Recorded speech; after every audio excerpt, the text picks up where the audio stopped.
Welcome to Unacademic Education. Today I am going to take a class on how to write a paragraph, especially keeping in mind the interest of the মাধ্যমিক students. আমি এর আগেও একটা class করেছি, সেখানে আমি দেখিয়েছি early morning এক্সারসাইজেসের ওপর কেমনভাবে একটা মডেল প্যারাগ্রাফ লেখা যেতে পারে। আমি আগের সেই ক্লাসেও তোমাদেরকে বলেছি যে a set of instructions is given to the examiners of the Madhyamik exam who would check your answer scripts. অর্থাৎ তোমাদের উত্তরপত্র যে সমস্ত পরীক্ষকেরা মূল্যায়ন করবেন তাদের কাছে সেট অফ ইনস্ট্রাকশনস দেওয়া থাকে। সেই সেট অফ ইনস্ট্রাকশনস অনুযায়ী তারা চেক করেন। তাই তোমাদের প্যারাগ্রাফে তোমরা যে পূর্ণমান 10 দেখো মাধ্যমিক এক্সামিনারদের কাছে দেওয়া থাকে। তো প্যারাগ্রাফের ক্ষেত্রেও তেমনটাই হয়। তোমরা যে 10 মার্কস দেখতে পাও প্যারাগ্রাফে, এক্সামিনার কিন্তু 10 মার্কস দেখতে পান না, তিনি সেই 10 মার্কসের একটা ব্রেকআপ দেখতে পান। সেই ব্রেকআপটা কিভাবে থাকে আমি আগের ক্লাসেও আলোচনা করেছি, আজও একবার করছি, দেখে নাও। এই যে ইন্ট্রোডাক্টরি সেন্টেন্সে থাকে 1 নাম্বার। ইন্ট্রোডাক্টরি সেন্টেন্স তোমাকে তার মানে একটা লিখতে হবে, একটাও লিখতে পারো, দুটোও লিখতে পারো, তার জন্য তুমি 1 নাম্বার পাবে। কিন্তু সেন্টেন্সটা গ্রামাটিক্যালি কারেক্ট এবং তার একটা স্ট্রং ভোকাবুলারি হিন্ট থাকা দরকার, তাহলে তুমি সেখানে একে একই পাবে। তারপরে দেখো ইউনিটস গুলো আছে, ইউনিটস গুলোতে প্রত্যেকটাতে 1 নাম্বার। তো যতগুলো ইউনিটস থাকবে সেই সমস্ত ইউনিটস গুলোই কিন্তু তোমাকে ডেভেলপ করতে হবে। এবার যে ইউনিটস এর স্প্যান একটু বেশি, মানে যে ইউনিটের বলবার কথা বেশি, সেই ইউনিটটা একটা সেন্টেন্সে না লিখে তুমি দুটো সেন্টেন্সেও লিখতে পারো। কটা সেন্টেন্সে লিখছো সেটা বড় কথা না, তুমি কারেক্ট সেন্টেন্স লিখছো কিনা এবং তোমার সেন্টেন্সগুলো পড়তে বা শুনতে তার একটা মানে রিপিটেশন অফ ওয়ার্ডস হচ্ছে কিনা। হয়তো তুমি একই ওয়ার্ড বারবার ব্যবহার করে যাচ্ছ, একই প্রোনাউন বারবার ব্যবহার করে যাচ্ছ, এগুলোকে অ্যাভয়েড করবে। এইগুলোকে অ্যাভয়েড করে গ্রামাটিক্যালি কারেক্ট সেন্টেন্স তুমি যদি প্রত্যেকটা ইউনিটের উপর লিখতে পারো, মানে সেই সেন্টেন্সগুলো দিয়ে প্রত্যেকটা ইউনিটকে ডেভেলপ করতে পারো, তাহলে প্রত্যেকটা ইউনিটেই তুমি 1 নাম্বার পাওয়ার দাবিদার। দেখো ইউনিটগুলো হয়ে যাওয়ার পরে এবার আসছে কনক্লুডিং সেন্টেন্স, অর্থাৎ যেটাকে আমরা বাংলায় উপসংহার বলি। সেই সেন্টেন্স একটা লিখলে 1 নাম্বার, এবং সেন্টেন্সটা আমি বারবার বলছি গ্রামাটিক্যালি কারেক্ট হতে হবে। তার মধ্যে ভোকাবুলারির একটা এনরিচমেন্ট তোমাকে দেখাতে হবে যে তোমার ওয়ার্ড স্টক ভালো আছে। হ্যাঁ, এবং আর একটা হচ্ছে অর্গানাইজেশন, অর্থাৎ তুমি যে টোটাল প্যারাগ্রাফটা লিখলে এই টোটাল প্যারাগ্রাফটা তোমার হাউ ওয়েল অর্গানাইজড, অর্থাৎ এখানে তুমি সিকোয়েন্স মেনটেন করেছো কিনা, অর্থাৎ যে সেন্টেন্সের পর যে সেন্টেন্স লেখা উচিত মানে সেই সেন্টেন্স সেইভাবে লিখেছো কিনা, নাকি যেগুলো পরের সেগুলো আগে লিখে দিয়েছো, আগের গুলো পরে লিখে দিয়েছো, এরকম হয়ে গেছে কিনা সেটা নজর রাখা হবে। এবং তোমার ভোকাবুলারির স্ট্রেংথ নজর রাখা হবে, তোমার গ্রামাটিক্যাল কনস্ট্রাকশন নজর রাখা হবে, তুমি একই প্রোনাউন একই নাউন রিপিট করে গেছো কিনা, সেগুলোকে অ্যাভয়েড করতে পেরেছো কিনা, এই সমস্ত কিছুর উপরে ওভারঅল 1 মার্ক আছে অর্গানাইজেশনে। তো আজকের আমার প্যারাগ্রাফটার টপিক হচ্ছে মৌলানা আবুল কালাম আজাদ। এর উপর একটা বায়োগ্রাফি রাইটিং আছে। একটা বিষয় তোমাদেরকে আমি ইনফর্ম করে রাখি, এই প্যারাগ্রাফ রাইটিং এর জন্য যে টপিকের উপর তোমরা লিখছো, তোমাদেরকে বাড়ি থেকে এক্সাম হলে যে অনেক কিছু জেনে যেতে হবে সেই প্যারাগ্রাফের টপিকের উপর, এমনটা নয়। মানে মৌলানা আবুল কালাম আজাদ সম্পর্কে তোমরা হয়তো খুব বেশি কিছু জানোই না, তোমরা হয়তো এক্সাম হলের যে ইউনিটস গুলো তোমাদেরকে এক্সাম পেপারে দেওয়া হয়েছে সেগুলোই তোমাদের কিন্তু জানবার হয়তো একমাত্র সোর্স। তার বাইরে হয়তো তোমরা মৌলানা আবুল কালাম আজাদ সম্পর্কে খুব একটা ইনফরমেশন কিছু জানো না। এতে কিন্তু একেবারেই ঘাবড়ে যাওয়ার কিছু নেই, কারণ আমি তোমাদেরকে একটু আগেই যে সেট অফ ইনস্ট্রাকশনস দেখালাম সেখানে এক্সাম পেপারে দেওয়া ইউনিটগুলো প্রপারলি ইলাবোরেট করতে পারলেই একটা একটা করে নাম্বার তোমরা পাবে। একটা ইন্ট্রোডাক্টরি সেন্টেন্স দিলে আরো 1 নাম্বার পাবে, একটা কনক্লুডিং সেন্টেন্স দিলে আরো 1 নাম্বার পাবে, ওয়েল অর্গানাইজড লিখতে পারলে 1 নাম্বার পাবে, অর্থাৎ 10 আউট অফ 10 পাবে।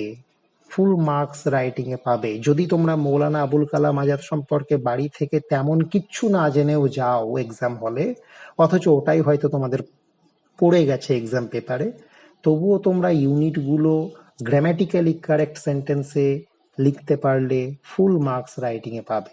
আবার উল্টোটাও হতে পারে, হয়তো মৌলানা আবুল কালাম আজাদ সম্পর্কে তোমরা বাড়ি থেকে ওয়েল প্রিপেয়ার করে গেছো, ভীষণ সুন্দরভাবে করে গেছো, ওয়েল এনরিচড ভোকাবুলারি দিয়ে, এবং এক্সাম হলে গিয়ে তোমরা সেটাকেই লিখে দিয়েছো পুরো। অথচ এমনও হতে পারে এক্সাম পেপারের যে ইউনিটগুলো, সেখানে যে পয়েন্টগুলো দেওয়া আছে সেই পয়েন্ট হয়তো তুমি টাচই করোনি, তুমি বাড়ি থেকে যেটা প্রিপেয়ার করে গেছো হুবহু নামিয়ে দিয়েছো। সেক্ষেত্রে কিন্তু তুমি ইউনিটগুলোর জন্য 1 নাম্বারও পাবে না, যদি না কোয়েশ্চেন পেপারে দেওয়া ইউনিটগুলো তুমি অ্যাটেম্প্ট করো এবং সেগুলোকে ইলাবোরেট করো। তুমি হয়তো বাড়ি থেকে যেটা মুখস্থ করে গেছো সেখানে তোমার এক্সাম পেপারে দেওয়া ইউনিটগুলো একটাও নেই সাপোজ, এমন যদি হয় তাহলে তুমি পুরো একটা সুন্দর মৌলানা আজাদের উপর লিখে ফেললেও তুমি কিন্তু ইউনিটগুলোর জন্য কোনো নাম্বার পাবে না। হয়তো ইন্ট্রোডাক্টরি সেন্টেন্সে 1 নাম্বার পেলে, কনক্লুডিং সেন্টেন্সে 1 নাম্বার পেলে, অর্গানাইজেশনের জন্য হয়তো আরো 1 পেলে। ইউনিটগুলো হয়তো তুমি টাচই করোনি যেটা এক্সাম পেপারে আছে, সেক্ষেত্রে তুমি 3 আউট অফ 10 পেলে, 10-এ 3 পেলে, এত সুন্দর লিখে এসেও। সেজন্য how to write a paragraph specially in মাধ্যমিক এক্সামিনেশন, এটা কিন্তু একটা আর্ট, এটা শিখে নিতে হবে। তো এই মেকিং অফ দ্য প্যারাগ্রাফ, সেটা আজকে আমার বিষয়, আর টপিক হচ্ছে মৌলানা আবুল কালাম আজাদ। দেখো, আমি প্রথমে বললাম একটা ইন্ট্রোডাক্টরি সেন্টেন্স লিখতে হয়। দেখো, আমি লিখেছি educationist, freedom fighter, politician, and journalist. Maulana Abul Kalam Azad donned many hats in his more than 4-decade-long public life. এটা আমার ইন্ট্রোডাক্টরি সেন্টেন্স।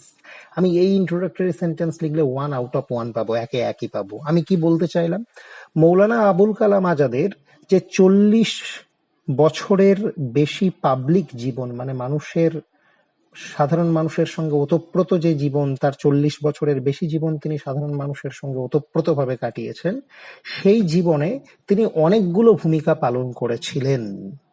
আমি সমস্ত ডিফিকাল্ট ওয়ার্ড মিনিং আবার পরে লিখে বলে দেব, তার আগে আমি একটু বলে বলে যাচ্ছি। ডন্ড মেনি হ্যাটস মানে অনেক ভূমিকা তিনি পালন করেছিলেন। তার 4 decade long public life, 4 decade, 1 decade is equal to 10 years, 4 decade মানে 40 ইয়ার্স, সেই 40 বছরের বেশি পাবলিক জীবনে তিনি অনেকগুলো ভূমিকা পালন করেছিলেন। এটাই আমার ইন্ট্রোডাক্টরি সেন্টেন্স। এরপরে আমি ইউনিটে চলে যাব। দেখো, ফার্স্ট ইউনিট দেওয়া হয়েছে বর্ন অন 11 নভেম্বর 1888। এটাকে অনেকভাবে লেখা যায়। কেউ লিখতে পারে he was born on 11 November 1888, simple, ঠিক আছে। কিন্তু এটাকে একটু ভালোভাবেও লেখা যায়, যাতে করে এক্সামিনারের অ্যাটেনশনটা তোমার ফেভারে থাকে, যাতে করে তুমি অর্গানাইজেশনে 1 নাম্বার পেতে পারো। ওই যে অর্গানাইজেশনে 1 নাম্বার আছে বলেছিলাম, যেটা ওভারঅল 1 নাম্বার, সেখানে তুমি যাতে একে একই পেতে পারো, এক্সামিনারের অ্যাটেনশন যেন তোমার ফেভারে থাকে, সেই জন্য তুমি এটাকে কিভাবে লিখবে, এভাবে লিখবে। An intellectual per excellence, per excellence মানে উৎকৃষ্ট, ইন্টেলেকচুয়াল মানে বুদ্ধিজীবী, উৎকৃষ্ট একজন বুদ্ধিজীবী, কমা, he was born in Mecca, Saudi Arabia on 11th November 1888. 1888 সালের 11ই নভেম্বর সৌদি আরবের মক্কায় এই উৎকৃষ্ট বুদ্ধিজীবী মানুষটি জন্মগ্রহণ করেছিলেন। দেখেছো কিভাবে ওই পয়েন্টটাকে আমি ইলাবোরেট করলাম? দেখো, তাহলে এই যে পয়েন্টটা আমি লিখলাম, ইলাবোরেট করলাম, এটার জন্য আমি বাড়ি থেকে কিন্তু কিছু জেনে আসিনি। আমি ওই ইউনিটটাকে, ইউনিট 1 যেটা ছিল সেটাকেই কিন্তু ইলাবোরেট করলাম। পরের লাইন আমি একটা লিখেছি, Azad was home schooled and self টট। এটা আমি জেনে এসেছি, হয়তো কোনোভাবে জানি বলে লিখেছি। তোমরা যদি না জানো এটা না লিখলেও পারো, এটা তোমাদের ইউনিটে দেওয়া নেই, এটা আমি বাড়তি লিখেছি। Azad was home schooled and self টট মানে আজাদ বাড়িতেই তার স্কুলিং হয়েছিল এবং তিনি স্বশিক্ষিত ছিলেন, তার নিজের শিক্ষা নিজের কাছেই হয়েছিল, তিনি কোনো ইনস্টিটিউশনের শিক্ষার জন্য যাননি। এটা আমি যেহেতু জানি আমি লিখেছি, তোমরা যদি না জানো এটা লিখবে না। তোমরা ইউনিট 2 দেখো কি আছে, point 2, composed poetry in Urdu, এটা পয়েন্ট নাম্বার 2। আমি এটা কিভাবে ইলাবোরেট করলাম দেখো, অ্যান অ্যাভিড স্টুডেন্ট, অ্যাভিড মানে ভীষণ আগ্রহী, ভীষণ আগ্রহী একজন ছাত্র হিসাবে দ্য প্রিকোশাস আজাদ। প্রিকোশাস আজাদ মানে প্রিম্যাচিওরলি যার ইন্টেলেক্টটা ডেভেলপ করেছিল, যিনি অন্যান্য চাইল্ডদের থেকে অনেক কম বয়সে অনেক বেশি কিছু জেনে গেছিলেন, সেই আজাদ রোট পোয়েট্রি ইন উর্দু। তিনি উর্দুতে কবিতা লিখেছিলেন। আমি 2 নাম্বার পয়েন্টটাকে এভাবে ডেভেলপ করলাম। আচ্ছা, তারপর কি আছে? তারপর আছে দেখো পয়েন্ট নাম্বার 3, পয়েন্ট নাম্বার 4 আমি পরে লিখব, কারণ ওই পয়েন্টগুলো একটু ভিন্ন ধর্মী পয়েন্ট। আমি যখন কবিতা লেখার পয়েন্ট 2 নাম্বার পাচ্ছি, তখন দেখো আমি তার লিটারেচারে যে কন্ট্রিবিউশন সেটাকে আগে বলে নিই। সেই কন্ট্রিবিউশন আবার পয়েন্ট নাম্বার 5-এ আছে। দেখো সেখানে কি আছে, wrote many books like India wins freedom, Ghubari Khatir etcetera. যেহেতু পয়েন্ট নাম্বার 2 আর পয়েন্ট নাম্বার 5-এর একটা সিমিলারিটি আছে, সেই জন্য আমি এই দুটো পয়েন্ট পর লিখে দেব। কি লিখলাম? With vivid detail and intimate feeling, Azad told the story of freedom struggle of India in books like India Wins Freedom, Ghabar-i-Khatir, etc. With vivid detail মানে ডিটেইলিং খুব বেশি, মানে পুঙ্খানুপুঙ্খভাবে, এবং ইন্টিমেট ফিলিং গভীর আগ্রহ দিয়ে, গভীর অনুভূতি দিয়ে আজাদ ভারতবর্ষের স্বাধীনতার গল্প বলেছিলেন তার বইতে, যেগুলোর নাম ইন্ডিয়া উইন্স ফ্রিডম, ঘবর-ই-খাতির এটসেট্রা। এইভাবে আমি লিখলাম। এই পয়েন্ট নাম্বার 5 যেটা আমি ইলাবোরেট করেছি, এটাও আমি বাড়ি থেকে কিচ্ছুটি জেনে আসিনি। তোমাদের এক্সাম পেপারে যে পয়েন্ট দেওয়া আছে সেই পয়েন্টটাকেই দেখো আমি কিভাবে ইলাবোরেট করলাম। এইগুলো একটু শিখে নিতে হবে। এই যে আর্টটা, এই পয়েন্ট নাম্বার 5 অনেকে অনেকভাবে লিখতে পারতো। কেউ লিখতে পারতো হি রোট মেনি বুকস লাইক এটা, ব্যাস এভাবেও লেখা যেত। কিন্তু ওই লেখাটার মধ্যে তুমি এক্সামিনারের কোনো অ্যাটেনশন অ্যাট্রাক্ট করতে পারবে না। তুমি কি লিখবে তাহলে? যেটা আমি যেভাবে লিখলাম এভাবে লিখবে। আচ্ছা, এবার আমরা আবার পয়েন্ট নাম্বার 3-তে চলে যাই। Worked as a journalist, protested against British Raj, point number 3, এবং এনথুজিয়াস্টিক। আচ্ছা, আগে পয়েন্ট নাম্বার 3টা বলেন। He rose to prominence through his work as a journalist, মানে তিনি বিখ্যাত হয়েছিলেন জার্নালিস্ট হিসেবে কাজ করে। অ্যান্ড ডেসপাইট সেন্সারিং, তাকে ব্রিটিশরা বারবার ওয়ার্নিং দেওয়া সত্ত্বেও, হি ফাউন্ড ওয়েজ, তিনি পথ খুঁজে নিয়েছিলেন, to rebel against British activities through the power of his pen, তার কলমের জোর দিয়ে তিনি ব্রিটিশদের কর্মকাণ্ডের বিরুদ্ধে রেবেল জানিয়েছিলেন, প্রতিবাদ জানিয়েছিলেন। দেখো পয়েন্ট নাম্বার 3-তে ছিল ওয়ার্কড অ্যাজ এ জার্নালিস্ট, আমি তার কথা এখানে বলেছি। এছাড়া প্রোটেস্টেড এগেনস্ট ব্রিটিশ রাজ, তার কথাও আমি আমার এই পয়েন্ট যখন ইলাবোরেট করলাম বলেছি। এইভাবে লিখতে হবে, মানে একই ওয়ার্ড বারবার রিপিট করবে না, একই প্রোনাউন বারবার রিপিট করবে না, একই ধরনের কনস্ট্রাকশন। মানে ধরো তুমি একইভাবে বাক্যগুলো লিখে গেলে, ধরো সিম্পল পাস্টেই পরপর লিখে গেলে, এরকম না করে একটু কনস্ট্রাকশনেও ভ্যারিয়েশন আনতে হবে। ওকে, তারপর দেখো point number 4, enthusiastic supporter of Gandhiji's ideas. আমি এটা কিভাবে লিখলাম? A strong voice against communal politics, অর্থাৎ সাম্প্রদায়িক রাজনীতি, হিন্দু, মুসলমান, খ্রিস্টান, শিখ, এগুলো যে বিভেদ করার যে রাজনীতি, এর এগেনস্টে, এর বিরুদ্ধে তিনি একটা স্ট্রং ভয়েস ছিলেন, একটা শক্তিশালী তার স্বর, সেই স্বর যার অধিকারী ছিলেন Maulana Azad. He was a strong believer in the philosophy of Mahatma Gandhi. দেখো এইভাবে আমি পয়েন্টটা লিখলাম, তিনি ছিলেন গান্ধীর ফিলোসফির বা দর্শনের একজন শক্তিশালী সমর্থক, and started leading the খিলাফত মুভমেন্ট, এবং তিনি খিলাফত আন্দোলনের নেতৃত্ব দিয়েছিলেন। ইতিহাসে নিশ্চয়ই এগুলো তোমরা পড়েছো। এই খিলাফত আন্দোলনের নেতৃত্ব দিয়েছিলেন, এটা তোমাদের পয়েন্টে নেই, এটা আমি যেহেতু জানি আমি এক্সট্রা অ্যাড করেছি, তোমরা না জানলে এই অংশটা নাও লিখতে পারো। আচ্ছা, পয়েন্ট নাম্বার 6-এ কি আছে? First education minister of independent India. আমি কি লিখলাম? দেখো, education was at the heart of Abul Kalam's growing up. এটা আমি লিখলাম। কেন লিখলাম? কারণ এবার আমি এডুকেশনের কথা বলবো। আবুল কালামের যে বড় হওয়া, সেই বড় হওয়ার হার্টে, অর্থাৎ বড় হওয়ার সমস্ত কিছুর কেন্দ্রে ছিল শিক্ষা, এডুকেশন। পরের লাইনেই আমি লিখলাম, ইট ওয়াজ অনলি ফিটিং, তাই এটা খুব উপযুক্ত ছিল যে he would later serve as independent India's first education minister, যে এটা খুব উপযুক্ত ছিল যে তিনি স্বাধীন ভারতের প্রথম শিক্ষামন্ত্রী হিসাবে তার সার্ভিস দিয়েছিলেন। আচ্ছা, পয়েন্ট নাম্বার 7 দেখো, birthday celebrated as national education day. In 1992, he was posthumously conferred the Bharat Ratna Award. এই লাইনটা, এই সেন্টেন্সটা আমি এক্সট্রা লিখেছি, এটা আমি জানি বলে লিখেছি যে তাকে মরণোত্তর ভারত রত্ন, মানে তার মৃত্যুর পর তিনি ভারত রত্ন মানে পেয়েছিলেন 1992 সালে। তোমরা না জানলে এরকম এক্সট্রা লাইন লিখবে না, এর জন্য কোনো এক্সট্রা ক্রেডিট তোমরা মার্কসে হয়তো পাবে না, কিন্তু ওই যে বললাম অর্গানাইজেশনে 1 নাম্বার তোমরা পাবে সবার শেষে, সেই নাম্বারটা ওই 1 নাম্বারে 1 পাওয়ার জন্য তোমরা কিন্তু এক্সামিনারকে ফেভারে রাখার চেষ্টা করবে। কিভাবে? Through your skill, through some of additional informations.